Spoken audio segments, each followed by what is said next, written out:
अस्सलाम वालेकुम first year students, खैरियत से हैं। 5 दिन की भरपूर तैयारी के बाद ये 15 क्वेश्चंस जो पूरी बुक से मोस्ट इम्पोर्टेंट क्वेश्चंस अलग किए गए हैं, ये फिज़िक्स के उन सपूतों के लिए हैं जिन्होंने आज पढ़ाई पे फुल फोकस करना है।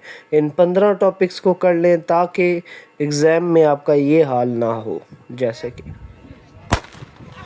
सूरत हाल से बचना चाहते हैं तो इस वीडियो को एंड तक देखें और इसमें जो 15 टॉपिक बताए गए हैं उनको बुक से, टेक्स्ट बुक से अपनी भरपूर तैयार करना है। कोई की और उससे तैयार करेंगे, बहुत सी बातें उसमें रह जाएंगी। पहला क्वेश्चन या पहला टॉपिक आपके पास डायमेंशनल एनालिसिस है। पहले चैप्टर में से ये वाहिद ऐसा टॉपिक है जो सबसे ज़्यादा अहम है और एमसीक्यूज़ के लिहाज से अनसर्टेनिटी वाला अहम है। तो इस डायमेंशनल एनालिसिस में क्या करना है आपने, एक तो एप्लीकेशन ऑफ डायमेंशनल एनालिसिस को तैयार करना है जिसमें आपके पास होमोजेनिटी प्रिंसिपल चेक करने के लिए और दूसरा deriving the formula, possible formulas.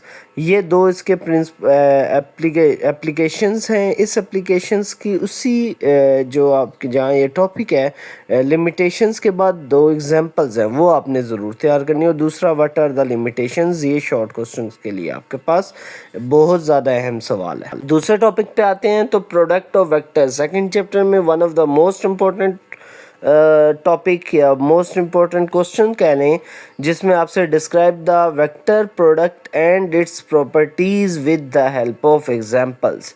ये सवाल वेक्टर और स्केलर अगर अकेला उन्होंने देना हो तो फिर वेक्टर प्रोडक्ट ज़्यादा अहम है। कोई एक तैयार कर लें, बिल्कुल उसका उलट जो है वो आपके पास स्केलर प्रोडक्ट होगा, क्योंकि दूसरा सवाल आने वाला जो अक्सर पूछा जाता है वो है differentiate between dot and cross product. इनका डिफरेंस आपसे पूछा जाएगा। तीसरे चैप्टर में आते हैं तो तीसरा और अहम टॉपिक है प्रोजेक्टाइल मोशन, जिसमें analyse the motion of horizontally launch projectile. ये मैंने हॉरिजॉन्टली फॉर द एग्जांपल लिया है। अगर हॉरिजॉन्टली समझ आ जाता है, वर्टिकली में भी ज़्यादा फर्क नहीं है, बस एक जीटी, एक वेलोसिटी का फैक्टर माइनस जीटी लगाना आपने वर्टिकल वाली वेलोसिटी के साथ, यानी कि वाई एक्सिस की। सवाल अहम है इसी तरह का कि derive the relations for height, time and range of projectile या मैक्सिमम रेंज ऑफ प्रोजेक्टाइल। तो रेंज निकालने के बाद मैक्सिमम रेंज के लिए एंगल 45 ले लेना है।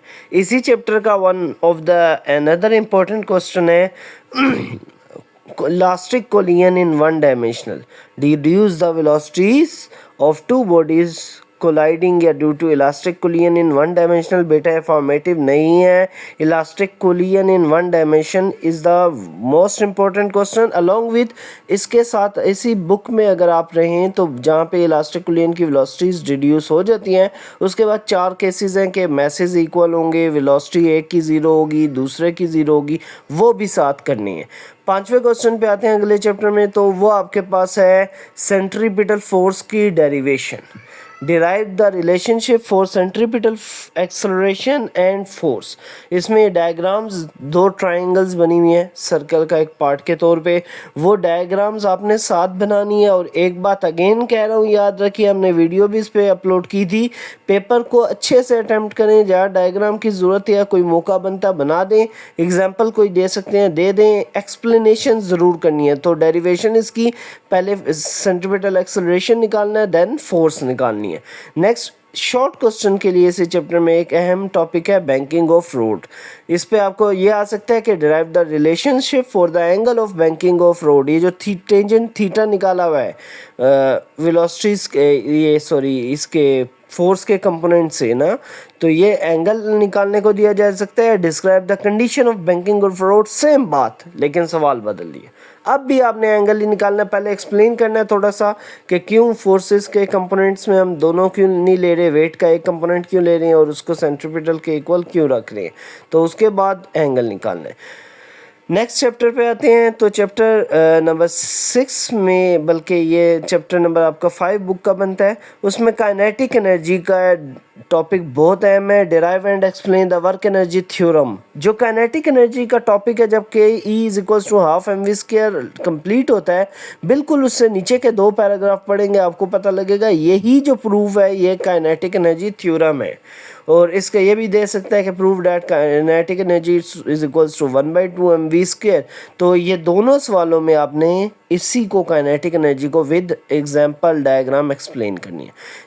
नेक्स्ट छठे चैप्टर पे आए तो फ्लूइड डायनामिक्स का अलग चैप्टर। लास्ट वीडियो हमने जब टॉपिक वाइज शेयर की थी, स्टूडेंट्स का बहुत रिस्पॉन्स आ रहा था। बर्नौली सारा फॉर्मेटिव है, सारा नहीं है बेटा। उन्होंने ये कॉन्सेप्ट रखा था कि हम rate of flow of liquid वाला फॉर्मेटिव रखेंगे, वो इक्वेशन ऑफ कॉन्टीन्यूटी है। सो पहला सवाल है, derive the relationship for terminal velocity. ये डेरिवेशन बहुत अहम है, इसकी वेलोसिटी आपने जो निकालनी है, और फिर ख़ास तौर पे वो वेलोसिटी कि जिसमें आपके पास मैस इंक्लूड ना हो, तो आपने डेंसिटी इंक्लूड करनी है। और सेकंड, बर्नौली इक्वेशन की एप्लीकेशंस हैं, जिसमें आपके पास पहली चीज़ टॉर्सल्स थ्योरम आपसे पूछा जाता है कि टॉर्सल्स थ्योरम को एक्सप्लेन करें according to Bernoulli equation principle, या फिर दूसरा आपके पास वेंचुरी मीटर की डिटेल पूछी जाती है as per Bernoulli equation principal. Next चलते हैं, हमारे पास कुछ डॉपलर इफेक्ट है नेक्स्ट चैप्टर में।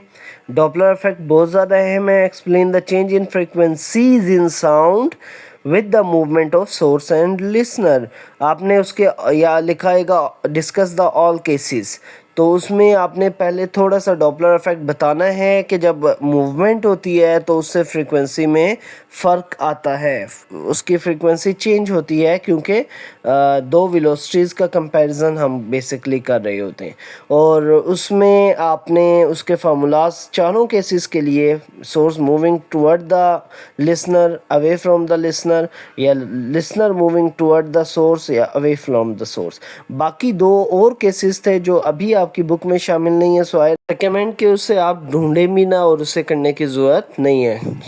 जो बुक में मौजूद है टेक्स्ट बुक में, उसे हर हालत में करें, रेफरेंस बुक है ये आपके पास। नेक्स्ट 10th क्वेश्चन या 10th टॉपिक हमारे पास है first law of thermodynamics, heat and thermodynamics वाले चैप्टर का। ये one of the most important question है। लॉन्ग क्वेश्चन के लिए answer describe the first law of thermodynamics, वो पूरा आपने डिस्क्राइब करना है। Law first law of thermodynamics, उसकी इक्वेशन क्या बता रही है, जो उसमें इक्वेशन है delta Q is equals to delta U plus delta W, उसमें इसे थॉरली एक्सप्लेन करना है। अलॉन्ग विद उसके 4 प्रोसेसेस हैं, आइसोथर्मल प्रोसेस है, एडियाबेटिक है, आइसोकोरिक है, आइसोबैरिक है। इन चारों में से कोई एक कम से कम साथ जोड़ के देगा, तो चारों का डिफरेंस भी आपको क्लियर होना चाहिए। शॉर्ट के लिए बहुत अहम है, और ये चारों प्रोसेस लॉन्ग के लिए इस फर्स्ट लॉ ऑफ थर्मोडायनेमिक्स के साथ जोड़ के दिया जाएगा। ये आपने तैयार कर लेना है। 11 टॉपिक है maximum power output. Now coming to the electric chapters, तो मैक्सिमम पावर आउटपुट में आपके पास derive and explain the relationship for maximum power output using EMF. EMF वाला फार्मूला यूज़ करके, अगर इस वीडियो को पॉज करके आप ये साइड पे डेरिवेशन हुई है इसे नोट डाउन कर लें। ये पूरी डेरिवेशन आपको सेकेंड ईयर की पुरानी बुक में भी मिल जाएगी, मैक्सिमम पावर आउटपुट की। आपकी इस बुक में नहीं है, डेरिवेशन आनी चाहिए, और फाइनल इसका फार्मूला वही है जो आपके टॉपिक के एंड पे दिया हुआ है मैक्सिमम पावर आउटपुट का। तो वो डिराइव करना है, उसे साथ एक्सप्लेन करना है, और जो इस सर्किट ऊपर बना हुआ है वो भी बना के उसे एक्सप्लेन करना। इस सर्किट में डायग्राम ए बना लें तो काफ़ी है। नेक्स्ट क्वेश्चन आपके पास किरचॉफ्स लॉस का है। Calculate the value of current across each resistor using Kirchhoff's voltage law. बहुत ज़्यादा अहम एंड एक्सपेक्टेड क्वेश्चन है। जितने भी आपके प्री बोर्ड हुए होंगे, सेंडअप्स हुए होंगे, उसमें इसके हवाले से एक सर्किट ज़रूर दिया जाता है। क्या तैयार करना है? किरचॉफ्स वोल्टेज लॉ का सर्किट। किरचॉफ्स का जो करंट लॉ है वो इतना ज़्यादा अहम नहीं है, वो शॉर्ट में बस कंपैरिजन आ सकता है, या भी पूछ सकता है किरचॉफ के दोनों लॉज बताएं। लेकिन लॉन्ग में किरचॉफ्स वोल्टेज लॉ का सर्किट, एक ये डायग्राम जो एग्जांपल दी हुई है बिल्कुल इस टॉपिक के साथ, और इसके एंड पे एक असाइनमेंट दी हुई है। ये दोनों आप कर लें, इंशाल्लाह पेपर में किरचॉफ्स वोल्टेज लॉ का सर्किट कर लेंगे। नेक्स्ट चैप्टर इलेक्ट्रोमैग्नेटिज्म से फैराडे लॉ है। ये इसलिए डाला गया, अकेला तो ये फैराडे लॉ कभी भी नहीं दिया जाएगा, इसके साथ लेंज लॉ को जोड़ के दिया जाएगा। Derive the relationship for Faraday law and explain how Lenz law helps to describe it. तो जो माइनस साइन है आपकी इस फैराडे लॉ में आता है, ये लेंज लॉ ने एक्सप्लेन किया था, इसकी डिफिनेशन हो जाएगी। ये भी क्वेश्चन है कि how Lenz law violate the law of conservation of energy. ये यहाँ पे नहीं लिखा, लेकिन शॉर्ट क्वेश्चन ये बहुत ज़्यादा अहम है, इसी टॉपिक के साथ है, ये ज़रूर करिएगा। नेक्स्ट क्वेश्चन नंबर 15 पे आते हैं, जो टॉपिक नंबर 15 जो कि है आपके लास्ट चैप्टर में से, क्योंकि इससे पीछे चैप्टर जो है 13 चैप्टर, उसमें बस आप अगर स्पेशल थ्योरी ऑफ रिलेटिविटी कर लें शॉर्ट क्वेश्चन के तौर पे, यही काफ़ी है। स्पेशल थ्योरी ऑफ रिलेटिविटी के 2 पोस्टुलेट इसमें लास्ट में है। Explain the quantization of energy levels, chapter 14 में से क्वांटाइजेशन ऑफ एनर्जी लेवल्स, या ये जो आपके पास बुक का पेज ओपन है, इसमें इसकी कुछ प्रॉपर्टीज़ हैं, quantization, binding energy, conservation of energy, इनमें से कुछ भी पूछा जा सकता है। Binding energy and conservation of energies, how it is related, तो ये भी बहुत अहम है। अब इसमें आपने सिर्फ ये बताना है कि वो मैस डिफेक्ट जो आता है, उस मैस डिफेक्ट की वजह से बाइंडिंग एनर्जी बनती है, और बेसिकली कंजर्वेशन ऑफ लॉ उसमें रिलेट कंजर्व ही रहता है। सो ये थे आपके पास तमाम 14 चैप्टर्स के इम्पोर्टेंट टॉपिक्स। इंशाल्लाह अगर ये 15 टॉपिक्स आप तैयार कर लेते हैं तो ना करते हुए भी 70 to 80% मार्क्स ले सकते हैं स्टूडेंट्स, अगर इसे अच्छी तरह तैयार कर लें। So best of luck guys. अगर अभी तक देख रहे हैं वीडियो तो लाइक भी करें, शेयर करें और कमेंट ज़रूर करें, हम आपके इन कमेंट्स को ज़रूर रिस्पॉन्ड करते हैं। Thank you very much. Best of luck students. Allah हाफिज़।